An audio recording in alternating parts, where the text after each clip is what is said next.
Hello aspirants, welcome back to টিয়া solutions and academy. আজকে আমরা আবার এসএসসি জিডি কনস্টেবলের 2026 এক্সামের জন্য প্র্যাকটিস সেট করছি। Practice set number 20।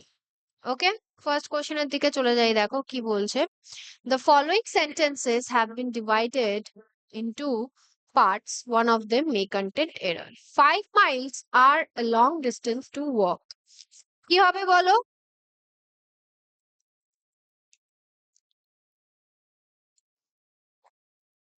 এখানে দেখো, আমি সবসময় বলি যখনই কোনো মেজারমেন্টের কথা হবে ওটাকে কিন্তু আমরা সিঙ্গেল ইউনিটে ধরি। তার মানে এটা সিঙ্গুলার। ঠিক আছে, তাহলে এখানে আরটা কি হবে? আরটা হবে ইজ। তাহলে আমাদের এরর কোথায়? অপশন নাম্বার বি তে আছে। নেক্সট দেখো, the quality of this apples are not good. এখানে কোথায় এরর আছে বলো?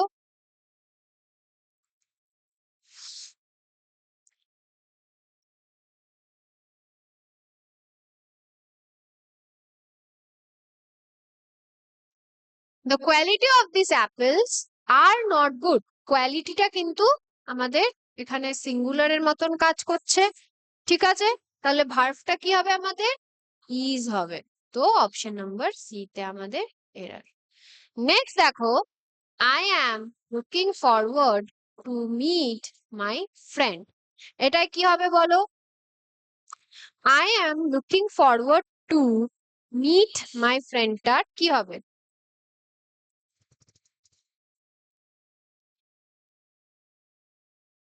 এখানে দেখো, লুকিং ফরওয়ার্ডের পরে ভার্বের সাথে আমরা আইএনজি ফর্ম ইউজ করি। ঠিক আছে, তো এখানে মিটটা কিন্তু মিটিং হবে। তাহলে আমাদের এরর কোথায়? অপশন নাম্বার সি তে কিন্তু আমাদের error. Select the most appropriate option. The meeting was called dash due to heavy rain. এখানে কি বসবে বলো? মিটিংটা ক্যান্সেল হয়ে গেছিল, তাহলে কল্ড এর সাথে আমরা কোন প্রিপোজিশনটা বসাবো? Fixed preposition.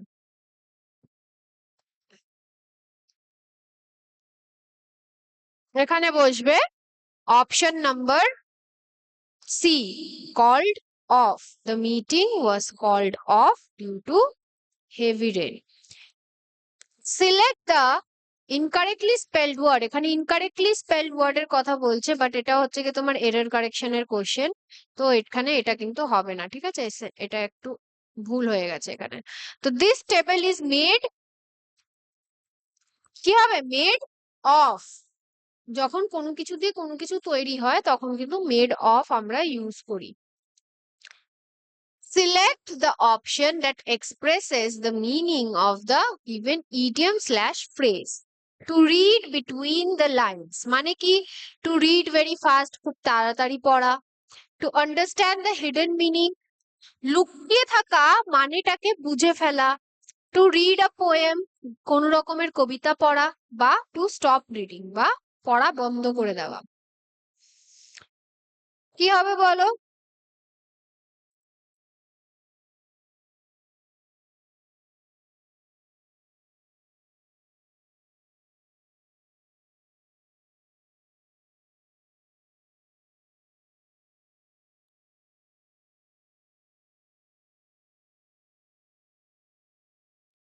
এখানে কিন্তু হবে option number B, to understand the hidden meaning. গোপন মানেটা বুঝে ফেলা।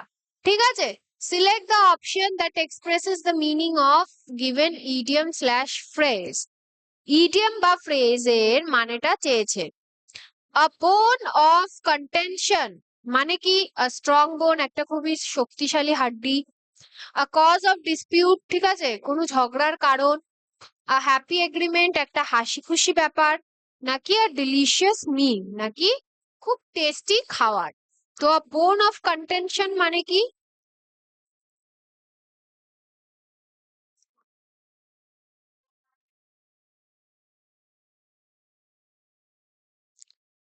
আ বোন অফ কন্টেনশন মানে কিন্তু আ কজ অফ ডিসপিউট, কোন রকমের ঝগড়া ঝামেলার কারণ। ঠিক আছে, select the most appropriate synonym. এখানে সিনোনিম বলেছে ভ্যানিশ। ভ্যানিশ মানে গায়েব হয়ে যাওয়া। তো সেটার সিনোনিম হিসাবে কি হবে? অ্যাপিয়ার, ডিসঅ্যাপিয়ার, রিভিল নাকি রিটার্ন?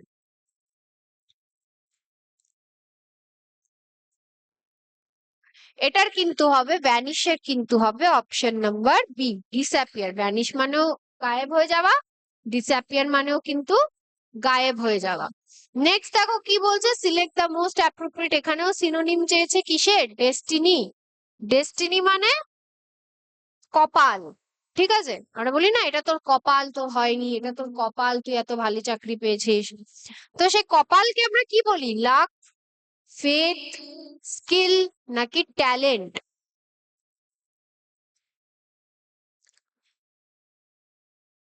তো আমরা কিন্তু ডেস্টিনিকে বলি option number B, faith. Next দেখো, select the most appropriate antonym. এখানে অপোজিট চেয়েছে কিসের? আর্টিফিশিয়াল। আর্টিফিশিয়াল মানে নকল। তো সেটার কি হবে বলো? অপোজিট, ফেক, ন্যাচারাল, ম্যানমেড নাকি সিনথেটিক? আর্টিফিশিয়ালের অ্যান্টোনিম কি হবে?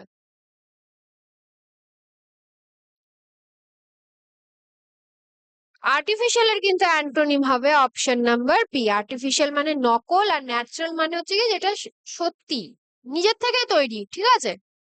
Select the most appropriate antonym. এখানেও বলছে অ্যান্টোনিম। কাওয়ার্ড মানে ভীতু, ভীতুর অপোজিট কি হবে? সাহসী। তাহলে এখানে কোনটা হবে বলো? Timid, fearful, brave, weak? Which one do you think is the answer?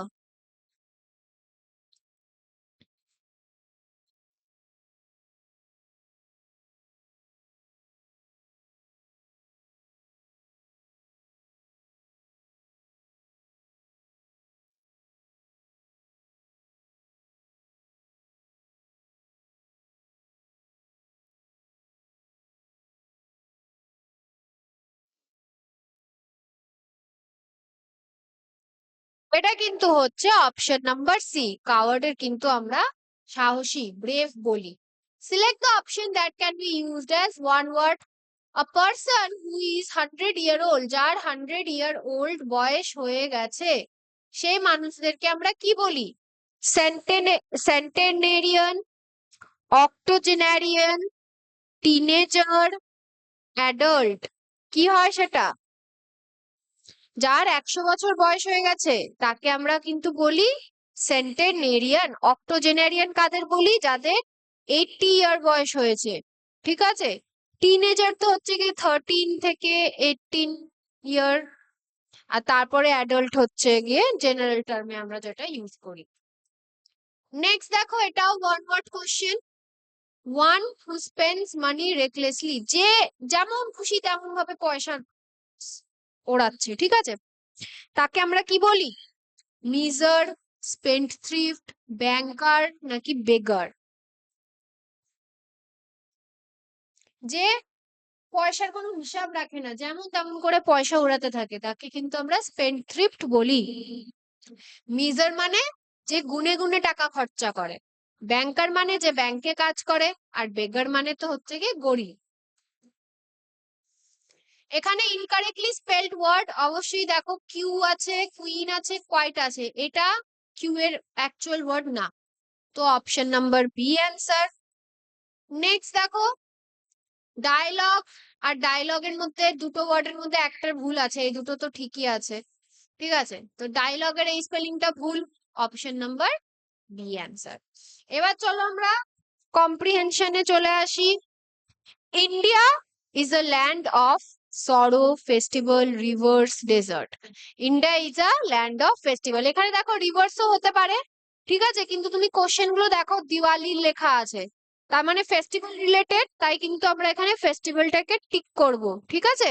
যদি কখনো দেখো যে দুটো অপশন রিলেটেবল, দুটো অপশনই হতে পারে, তখন তার পরের প্যাসেজটুকুটাও পড়ে নেবে, ঠিক আছে? তাহলে বুঝতে পারবে যে কোনটার সাথে বেশি relatable.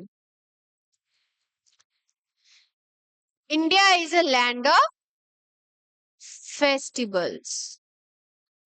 We celebrate many festivals throughout the month, week, year, naki day. Of course, year, throughout the year. Diwali is the festival of dash. Colours, lights, water নাকি সাউন্ড? Festival of lights. ঠিক আছে, it marks the victory of good over evil, god, friends নাকি never? অবশ্যই evil. People decorate their houses and distributes clothes, money, sweets নাকি books? এখানে কিন্তু sweets হবে। এবার আমি দেখো প্যাসেজটা বোঝাচ্ছি তোমাদেরকে। ঠিক আছে, দাঁড়াও। ওকে, তো এখানে দেখো প্যাসেজটা, India is a land of festivals. India কি, ইন্ডিয়াতে আমরা 12 মাসে, আমরা বাংলায় কি বলি, 12 মাসে 13 পার্বণ। ঠিক আছে, বাঙালিদের। তাহলে ইন্ডিয়াতে কি হয়, ইন্ডিয়াতে সারা বছরই কোনো না কোনো ফেস্টিভ্যাল লেগে আছে। জানুয়ারিতে কিছু, মার্চে কিছু, জুলাইতে কিছু, ঠিক আছে, ফেব্রুয়ারিতে কিছু, প্রত্যেক মাসে কিছু না কিছু ফেস্টিভ্যাল। এই দেখো ডিসেম্বর চলছে এখন, এখন আমরা ক্রিসমাস সেলিব্রেট করলাম। ঠিক আছে, এই জানুয়ারিতে আমাদের সরস্বতী পুজো, এই ফেব্রুয়ারিতে আমাদের শিবরাত্রি, মানে কতগুলো সেলিব্রেশন আমরা করতেই থাকি, তাই না?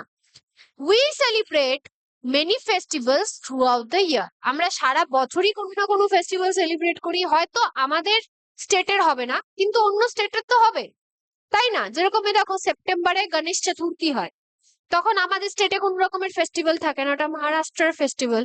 কিন্তু আবার দেখো অক্টোবরে দুর্গাপুজো আমাদের এখানে, তারপরে আবার দিওয়ালি। ঠিক আছে, তো ইন্ডিয়ার প্রত্যেকটা কর্নারে কোনো না কোনো ফেস্টিভ্যাল সবসময় চলতেই থাকে। কোনগুলো ছোট হয়, কোনগুলো বড় হয়। Diwali is the festival of lights. আমরা ইংলিশে ছোটবেলা থেকেই পড়েছি, যেরকম আমরা হোলিকে কি বলি, ফেস্টিভ্যাল অফ কালার্স। হোলিতে আমরা কালার্স দিয়ে খেলি, রং দিয়ে খেলি, তাই আমরা ওটাকে ফেস্টিভ্যাল অফ কালার্স বলি। তাই দিওয়ালিটা কি, দিওয়ালিটা আমাদের ফেস্টিভ্যাল অফ লাইটস। লাইটস কেন, কেন কি আমরা সেদিন এই যে টুনটুনি লাইট লাগাই পুরো ঘরে, তারপরে বাইরে, ঠিক আছে, তারপরে যে ক্যান্ডেল জ্বালাই, প্রদীপ ধরাই, সব জায়গায় আলো আলো করে দিই, তো ওটা আমরা ফেস্টিভ্যাল অফ লাইটস বলি। ইট marks the victory of good over evil. আমরা যখন প্রদীপ জ্বালাই তখন কি হয়, যে অন্ধকারে আমরা আলো নিয়ে আসি। তার মানে কি, যে ভালো জিতে যায় কিসের ওপরে, শয়তানদের ওপরে। ইভেল মানে শয়তান। তো যখন গুড ওভার ইভিল ভিক্টরি হয়, যখন জিতে যায়, তখন আমরা দিওয়ালিটা সেলিব্রেট করি, তাই তো। তো it marks the victory of good over evil. People decorate their houses and distribute sweets. মানুষরা কি করে, তারা নিজেদের বাড়িটাকে সাজায় অফকোর্স, আর তারপরে মিষ্টির প্যাকেট, দেখবে দিওয়ালির সময় শন পাপড়ির প্যাকেট, লাড্ডুর প্যাকেট সবাই দেয় একে অপরকে। ঠিক আছে, মিষ্টিটা সব থেকে কমন জিনিস এখানে। ক্লথসও তুমি বলতে পারো, মানিও তুমি বলতে পারো, কিন্তু এগুলো কি পরে, সবার প্রথমেই মানুষ মিষ্টি দেয়। তো sweets to friends and relative, বন্ধু বান্ধব আর আত্মীয়দেরকে আমরা মিষ্টি ডিস্ট্রিবিউট করি। তো এখানে দেখবে এই কম্প্রিহেনশনে অনেকগুলো অপশন কিন্তু রিলেটেবল।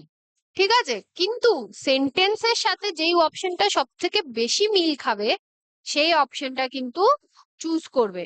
আমি অনেকগুলো ভিডিওতে বলছি, কিন্তু আমি আবারও বলবো, ঠিক আছে, প্রত্যেকটি সেন্টেন্সে অপশনগুলো বসিয়ে দেখবে কোন অপশনটা ভালো যাচ্ছে, ঠিক আছে, সেই অপশনটা ইউজ করবে।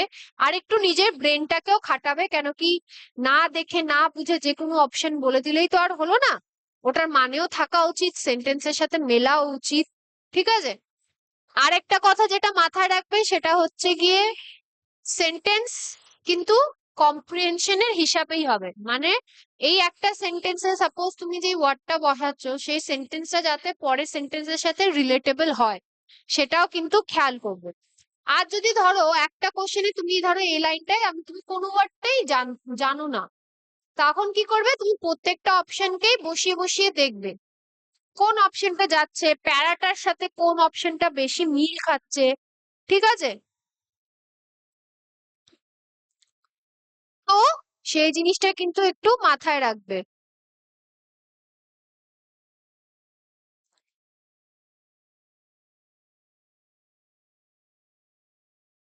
চলো, এটাই ছিল আমাদের আজকে 20টা কোশ্চেন। ঠিক আছে, তোমরা যারা চ্যানেলটিকে সাবস্ক্রাইব করনি তারা চ্যানেলটিকে সাবস্ক্রাইব করবে, ঠিক আছে, লাইক বাটনটাকে ক্লিক করবে, আর কিন্তু কমেন্ট সেকশনে ফিডব্যাকটাও দেবে। তোমরা যদি চাও তোমাদের ফেলো অ্যাসপিরেন্টসদেরকে শেয়ারও করবে আর বেল আইকনটাকে প্রেস করে নেবে, ঠিক আছে, আরো জিডির ভিডিও বা তোমাদের স্টাডি রিলেটেড ভিডিওর জন্য। আবার নেক্সট সেটে দেখা হবে। Till then keep hustling and keep studying. Thank you aspirants.